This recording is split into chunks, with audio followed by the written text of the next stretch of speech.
In examining the Spencer Tarot, we are going to look now at the Court of Swords. Swords represent the zodiac signs of Gemini, Libra, and Aquarius. And if you look at my card of my family here, you will notice that we see an intellectual family in their home parlor library. They are intellectuals, they're studying, they are creative, they are mind oriented. And remember that swords rules air, it rules mental clarity, it rules mentalness of creativity and study. So let's take a look now at how the suit of swords plays out in terms of prince, princess, knight, and queen. I adore the Prince of Swords. This is very much me as a young man. The Prince of Swords is called the creative, intuitive thinker. There is a passion to be creative and to express oneself through creativity. On my card, we see this handsome blonde man playing the violin. I was a classical violinist. I was a concert pianist. I was a ballet dancer, a singer. I played the mandolin. I needed to express myself creatively. And there is a passion to be creative, and that's what the Prince of Swords is about. But it's also about the willingness to study the craft. So the Prince of Swords can sort of be the young prodigy, the virtuoso. And the reason why they get there is because they put the time in. It used to drive me crazy when people would say things to me like, oh, you're just so talented, it comes easy to you. And I said, well, yeah, I am naturally musical, but I chose to practice 2 hours a day. So it's sort of this idea again that, practice and dedication beats lazy talent.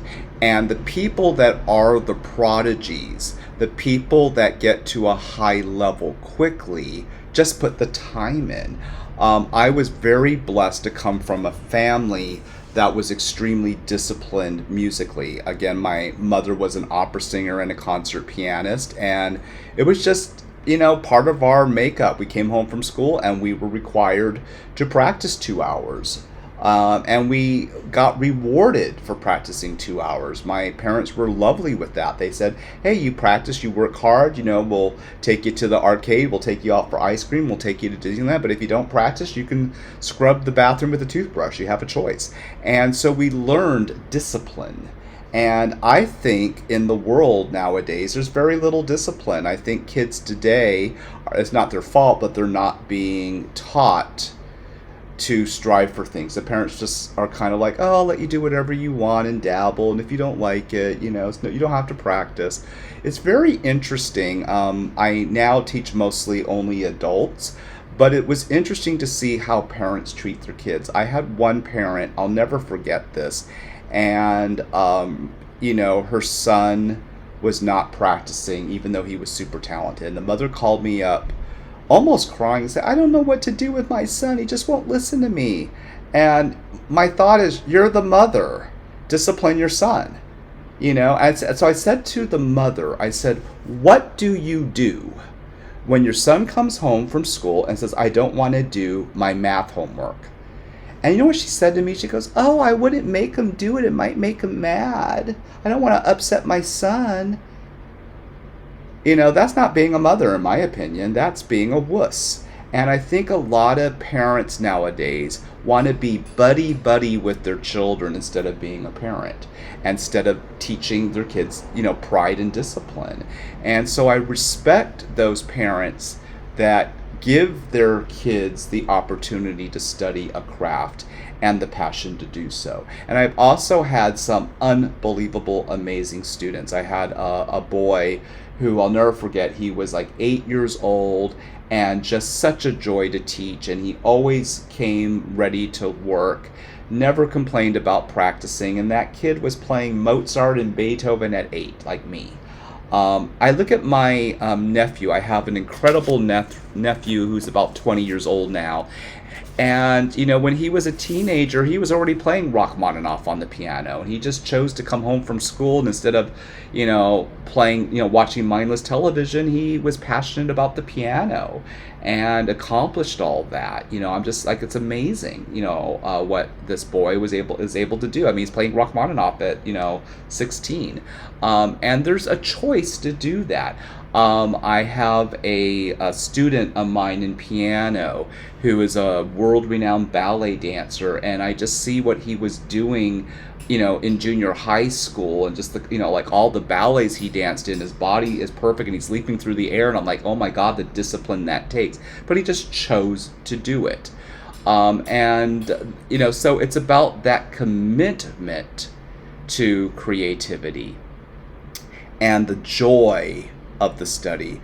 My Prince of Swords here, you see him in a beautiful, he's fashionable, he's stylish, he's got his own style, and he's playing the violin amongst all the candles. He's a romantic, and there's something about the arts and connection to being a romantic that is also powerful.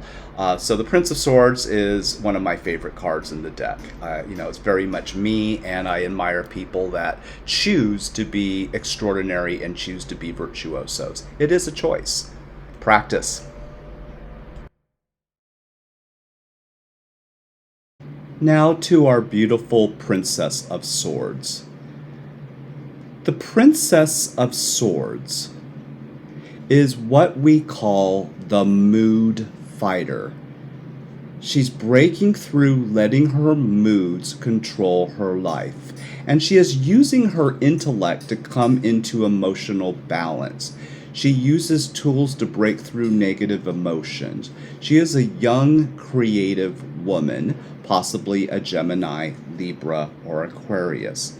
If you look at my card for the Princess of Swords, she is in her beautiful tea garden amongst her roses, and she's journaling, and she's meditating and having a cup of tea and using time for self-love care to get in touch with her feelings. She is letting go of the things that are not serving her.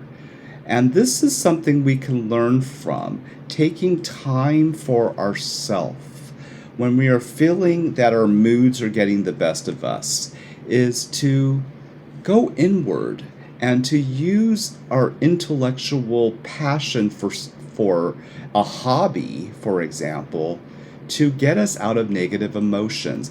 This is one of the greatest ways to get out of negative emotions. When I'm feeling bitchy or stressed, sometimes I just need to do what she's doing. I curl up with my favorite tea, and I curl in my favorite recliner, and maybe I pop on a classic movie that I love, or maybe I'm journaling, or maybe I'm sitting at the piano writing, music, or maybe I'm studying a language, or maybe I'm, sketching out my ideas for my tarot cards, Maybe I'm in the kitchen, I'm making some wonderful meal and exploring some, gourmet vegan cuisine. There's just so many things we can do, and it's about honoring that and finding creativity in your life. And everybody can be creative, but some people don't unlock it. It's about actually taking the time to discover your creativity. I feel very blessed. I have family members. I was brought up with creativity, and it's just so interesting to see all the amazing things my family has done. I have a sister named Anne, and Anne is, oh my gosh, she's an incredible singer, and she heads up a praise team at her church, and she's done albums with her husband, a beautiful music with this gorgeous voice like Karen Carpenter. It sounds like an angel, and she makes jewelry on the side. She has a beautiful beaded jewelry she makes, and she sells diagrams and classes on how to do that. My sister Liz is absolutely incredibly talented artist and doing visual art, and she knits and crochets. She made me a beautiful blanket. It's like a Klimt painting. My sister Mary is super creative, talented. She's into fashion and, creating lesson plans in music and literature for kids, and, also involved with her church. I have a brother who's a classical guitarist, and he has designed, he's a pilot and has designed air flight simulator video games, and just, amazing. I have a brother Andrew who's also amazingly artistic and plays the bass and guitar and does all kinds of he's actually a visual artist for his career. So we have all these choices, and it's about enjoying them, and we can change through life. Like, it's so interesting, the blessings in my life. I taught music for many years, and now I'm teaching mostly voiceovers and acting students, and I'm having so much fun, but I'm still growing in art and learning new things. I've learned to master dialects. I've done new roles as an actor. I did some voiceover for some cartoon projects, and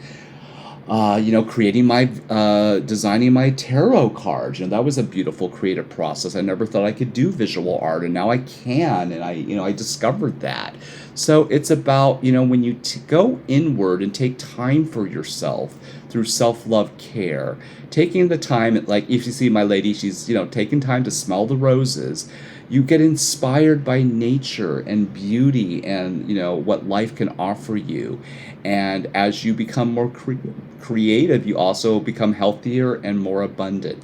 And the Princess of Swords knows this. If you look at her, she is radiant, beautiful, peaceful, elegant, sexy, all of those things. And she's taken the time for herself.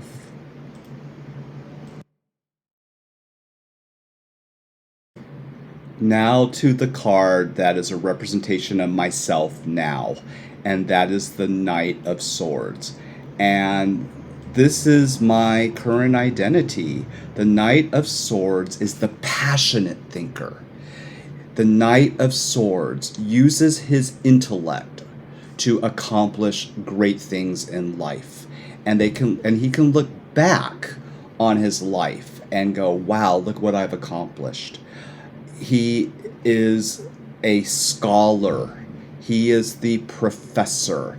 He is about higher education, great achievement and accomplishment. He is the creative, older, intellectual man. Definitely me. And if you look at this gentleman here, we see a handsome man who is in a library of Oxford, and he's read every single book. He just knows things. And that is so me. I always laugh, too, as a Harry Potter nerd, that I'm so Ravenclaw. You come to my house, there's books everywhere. I am always multitasking and studying. I do speak, I've studied 4 languages. I play instruments. I do drama. I have, bachelor's degrees, master's degrees, doctorate, and it's a choice. And I always admire people that are just cultured, multifaceted, interesting people with a passion for something. And you don't have to have the same passion that I have. It doesn't have to be music. It might be science. It might be something completely, computers, something completely different. But someone who is choosing to use their intellect to master something and to inspire others. And it's a powerful thing to be able to do. And it's a choice. So what are you choosing? Again, be a passionate thinker and use your skills to become a master. And when you become a master, you inspire others.